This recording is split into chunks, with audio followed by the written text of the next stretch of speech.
Joe Biden, o atual presidente dos Estados Unidos, proíbe alguns investimentos na China. Que investimentos são esses e como isso pode afetar a economia mundial? O regulador americano adia decisão importante sobre Bitcoin nos Estados Unidos. Será que agora vai ser impossível para o investidor pequeno investir nisso? E Bovespa cai violentamente. Não deveria subir depois da diminuição da taxa Selic? O que está acontecendo? Essas são as notícias que nós veremos no Giro Semanal de hoje. Dias antes de Biden dizer que em muitos aspectos a China é uma bomba relógio e que a China enfrenta problemas e quando pessoas ruins enfrentam problemas, elas fazem coisas ruins, no dia 9, quarta-feira, ele assinou uma ordem executiva que visa bloquear e regular investimentos dos Estados Unidos na China, em especial no setor de alta tecnologia. Esse bloqueio em questão quer limitar a capacidade da China de utilizar investimentos dos Estados Unidos em alguns setores estratégicos, como na produção de chips mais avançados, microeletrônica, tecnologias quânticas e de inteligência artificial. Alguns funcionários do governo americano revelaram que o objetivo da medida é pela segurança do país, não necessariamente por motivos econômicos. A princípio, a ideia é de que a China estaria utilizando esses investimentos das empresas americanas para melhorar e modernizar suas próprias forças armadas.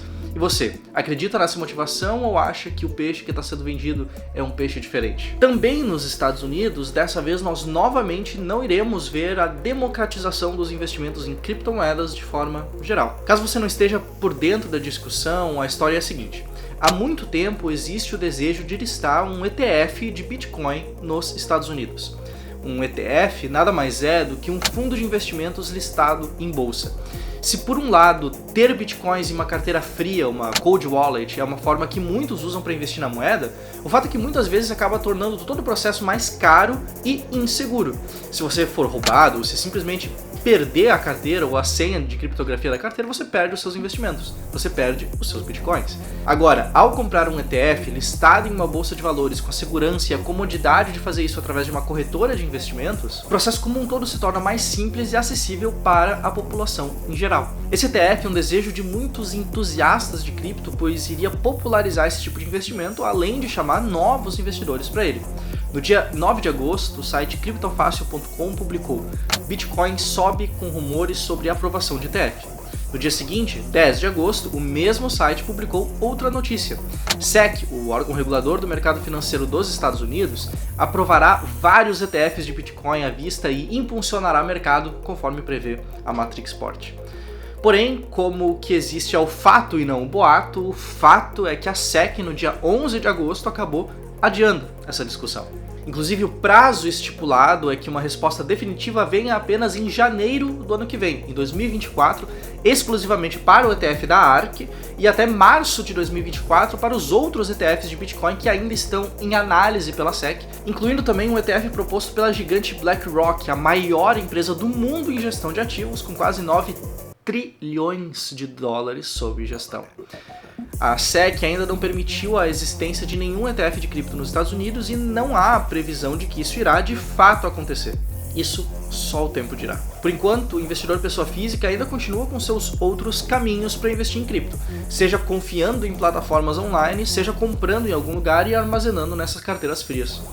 Por fim, é curioso pensar que aqui no Brasil, por exemplo, a gente já tem alguns ETFs de cripto, como o QBTC11, o Hash11, o BitH11 e alguns outros também. Último assunto do dia. Selic caiu, é fato. Mas com a queda da Selic a gente não deveria ver uma valorização dos ativos de risco aqui do país, como os fundos imobiliários e as ações? Sim e não. Vamos lá. Sim, é esperado que eles subam com a queda da Selic, mas, de novo, não é uma relação 1 para 1. Além disso, a gente precisa sempre lembrar que renda variável é a loucura da negociação em tempo real. Fatores imprevisíveis podem acabar afetando o desempenho do mercado como um todo. Alguns profissionais do mercado aqui do Brasil apontam, por exemplo, que essa correção possa ter vindo lá de fora, com alguns grandes investidores estrangeiros fazendo alguns ajustes nas suas posições. Além disso, por mais que muito se fale em taxa Selic, o que realmente move os mercados é a chamada curva de juros futuros, que mostra a remuneração futura dos títulos atuais, e essa curva muda a cada dia. Ou seja, não é exatamente devido à taxa Selic em si, mas sim ao potencial de remuneração dos juros no futuro.